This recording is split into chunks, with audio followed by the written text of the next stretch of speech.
हमारे नेता क्यों कतरा रहे हैं वैक्सीन लेने से?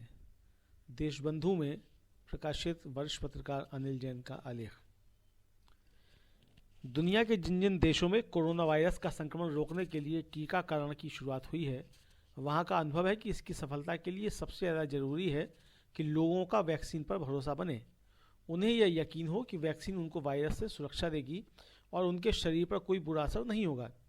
यह भरोसा बनाने के लिए अमेरिका के निर्वाचित राष्ट्रपति जो बाइडेन और उनकी पत्नी ने सार्वजनिक रूप से वैक्सीन लगवाई। अमेरिकी संसद के निचले सदन की स्पीकर और उच्च सदन के सभापति यानी उपराष्ट्रपति ने भी वैक्सीन लगवाई। हालांकि इसके बावजूद अमेरिका में वैक्सीन लेने वालों का भरोसा नहीं बना और जब कई जगह वैक्सीन का स्टॉक फेंका जाने लगा तो स्टॉक के नए नियम बने। इसी तरह इजराइल के प्रधानमंत्री बेंजामिन नेतन्याहू ने दिसंबर में अपने देश में टीकाकरण शुरू होते ही सबसे पहले टीका लगवाया। उनको वैक्सीन की दूसरी डोज भी लग गई है। इसके अलावा यूरोपीय संघ के देशों के नेताओं से लेकर अरब देशों के शेखों तक हर जगह बड़े नेताओं ने सार्वजनिक रूप से टीका लगवाया है। रूस में कोरोना की वैक्सीन का पहला टीका राष्ट्रपति व्लादिमीर पुतिन की बेटी को लगाया गया। मकसद इसका यही था कि लोगों का भरोसा बढ़े ताकि वे टीकाकरण की प्रक्रिया में शामिल हों। लेकिन भारत में स्थिति बिल्कुल अलग है। यहाँ सरकार की ओर से दुनिया का सबसे बड़ा टीकाकरण कार्यक्रम शुरू करने का झंझोरा पीटा जा रहा है। प्रधानमंत्री नरेंद्र मोदी ने समारोह पूर्वक टीकाकरण अभियान का उद्घाटन किया, लेकिन खुद उन्होंने टीका नहीं लगवाया। यही नहीं, उन्होंने मुख्यमंत्रियों के साथ वर्चुअल मीटिंग में कहा कि नेताओं को प्राथमिकता के आधार पर टीका लगवाने की पहल नहीं करनी चाहिए। एक तरीके से उन्होंने नेताओं से कहा कि वो टीका न लगवाएं। भारत सरकार ने ऐलान किया है कि देश में कोरोना का टीका पहले चरण में 1 करोड़ स्वास्थ्य कर्मियों और 2 करोड़ फ्रंट लाइन वर्कर्स को लगाया जाएगा। प्रधानमंत्री मोदी ने खुद कहा कि फ्रंट लाइन वर्कर्स में सफाई कर्मचारी भी शामिल हैं, यानी सफाई कर्मचारियों को भी पहले चरण में कोरोना का टीका लगाया जाएगा।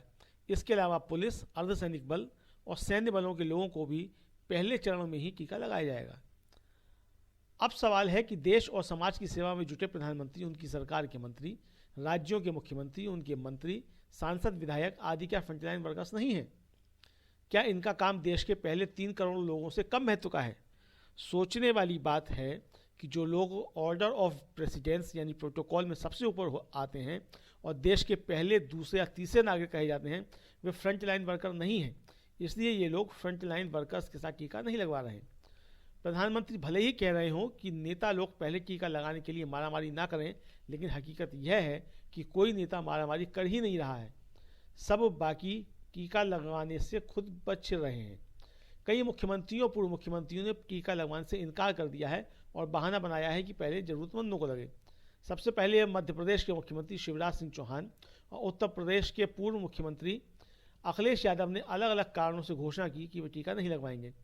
शिवराज सिंह चौहान ने जहां टीकाकरण में आम जरूरतमंद लोगों को प्राथमिकता देने की बात कही, वहीं अखिलेश यादव ने वैक्सीन की विश्वसनीयता पर संदेह जताया। टीकाकरण से खुद को बचाते इन नेताओं के रवैये को देखकर पहली नज़र में तो यही लगेगा कि ये लोग देश के लिए कितना सोचते हैं, लेकिन जरा सा ध्यान से देखेंगे तो पता चलेगा कि ये लोग वैक्सीन की गुणवत्ता को लेकर संशय में हैं और डर के मारे टीका लगवाने से बच रहे हैं। अन्यथा कोई कारण नहीं है कि जहाँ 3 करोड़ लोगों को टीके लग रहे हैं वहाँ 5,000 और लोगों को ना लगवाएं। जी हाँ, देश में सांसदों, विधायकों आदि की कुल संख्या 5,000 के लगभग है। इसमें प्रधानमंत्री, उनके 55 मंत्री और साथ ही राज्यों के राज्यपाल, उपराज्यपाल, मुख्यमंत्री, मंत्री, सांसद, विधायक आदि सब शामिल हैं। हैरान करने वाली बात यह भी है कि कहाँ तो भारत में दुनिया का सबसे बड़ा टीकाकरण होना है और कहाँ 5,000 लोग भागे फिर रहे हैं कि पहले बाकी लोगों को लग जाए फिर हम लगवाएंगे। जहाँ पहले चरण में 3 करोड़ लोगों को टीका लग रहा है, वहाँ क्या 5,000 और लोगों को टीका नहीं लग सकता है? क्या इससे टीके घट जाएंगे?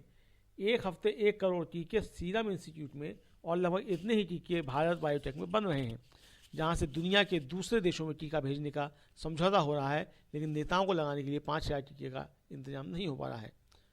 ऐसा नहीं है कि वैक्सीन की विश्वसनीयता को लेकर नेताओं में ही संशय की स्थिति है।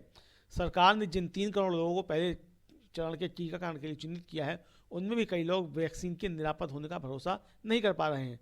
दिल्ली में ही एक बड़े सरकारी अस्पताल, राम मनोहर लोहिया अस्पताल के डॉक्टरों और मेडिकल स्टाफ ने भारत बायोटेक की वैक्सीन को लेकर आशंका जताते हुए उसे लेने से इनकार कर दिया है। अस्पताल के रेजिडेंट डॉक्टरों ने अस्पताल के अधीक्षक को पत्र लिखकर कहा है कि अभी कोवैक्सीन का परीक्षण पूरा नहीं हुआ है, इसलिए वे इसे नहीं लेना चाहते। कई शहरों से वैक्सीन लेने वालों के मरने और बीमार होने की खबरें भी आई हैं। अकेले दिल्ली में ही 50 से ज़्यादा लोग टीका लगवाने के बाद बीमार हो गए हैं। देश में टीकाकरण की इस स्थिति पर कांग्रेस की ओर से कहा गया है कि तीसरे चरण के परीक्षण का डाटा आए बगैर ही सरकार ने कोवैक्सीन की मंजूरी देकर देश के लोगों को गिनी पिग बना दिया है। कांग्रेस को इस पर आपत्ति है कि सरकार लोगों को अपनी पसंद की वैक्सीन चुनने नहीं दे रही है। इस पूरी स्थिति पर सरकार की ओर से कोई संतोषजनक स्पष्टीकरण नहीं आया है। बस प्रधानमंत्री मोदी यही कह रहे हैं कि भारत बायोटेक की वैक्सीन को drug controller general of India ने पूरी तरह संतुष्ट होने के बाद ही स्वीकृति दी है, इसलिए लोग अफवाहों से दूर रहें।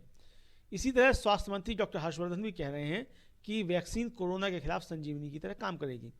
देश और दुनिया में अनेक असाध्य और जानलेवा बीमारियों से बचाव के लिए सैकड़ों किस्म की वैक्सीन बनी हैं और बचपन से ही लोगों को लगनी शुरू हो जाती हैं, लेकिन ज्ञात इतिहास में कभी किसी वैक्सीन को लेकर संशय का ऐसा माहौल नहीं बना जैसा कोरोना की वैक्सीन को लेकर बना है। असल में वैक्सीन से किसी बात की गारंटी नहीं मिल रही है। वैक्सीन की डोज के साथ ये नसीहत दी जा रही है कि मास्क लगाए रखना है, 2 गज की दूरी रखनी है, हाथ धोते रहना है या सैनिटाइज करते रहना है। जब तक वैक्सीन नहीं थी तब तक भी इसी उपाय से लोग बचते रहे थे और वैक्सीन के बाद भी ये ही उपाय करने हैं, तो वैक्सीन का क्या मतलब है। इन्हीं उपायों से देश की 99% आबादी अब तक कोरोना के संक्रमण से बची हुई है। जो 1% के करीब लोग संक्रमण की चपेट में आए हैं, उनमें से भी 99% के करीब लोग ठीक हो गए हैं। इसलिए सवाल उठ रहा है कि ऐसी वैक्सीन की क्या ज़रूरत है, उसके लिए इतना हल्ला मचाने की क्या ज़रूरत है कि वैक्सीन सीरम इंस्टीट्यूट से निकल रही है, नारियल फोड़ा जा रहा है, वैक्सीन के बक्सों पर फूल चढ़ाए जा रहे हैं, वैक्सीन लेकर हवाई जहाज उड़ रहा है, हवाई जहाज उतर गया है, जेट सुरक्षा में वैक्सीन की गाड़ी निकली, आदि आदि। वैक्सीन की पहली डोज लगाने के 28 दिन बाद दूसरी डोज लगानी है और उसके लिए 14 दिन के बाद इससे सुरक्षा मिलेगी। यानी पहले 42 दिन तो कोई सुरक्षा नहीं है। पूरी डोज लगाने के 14 दिन बाद तक कोरोना का संक्रमण हो सकता है। उसके बाद भी कोई गारंटी नहीं है कि संक्रमण नहीं होगा, क्योंकि कोई भी वैक्सीन 100% सुरक्षा नहीं दे रही है। इसलिए मास्क लगाने और दूरी बनाए रखने की नसीहत भी दी जा रही है। जिनको वैक्सीन लगाई जा रही है और संयोग से उन्हें 42 दिन के अंदर कोरोना नहीं होता है और उसके बाद भी बच जाते हैं, तो वह संयोग होगा। यह संयोग कब तक रहेगा, कोई नहीं बता सकता। देशबंधु में प्रकाशित अनिल जैन का आलेख वीडियो शेयर करें और चैनल सब्सक्राइब करें।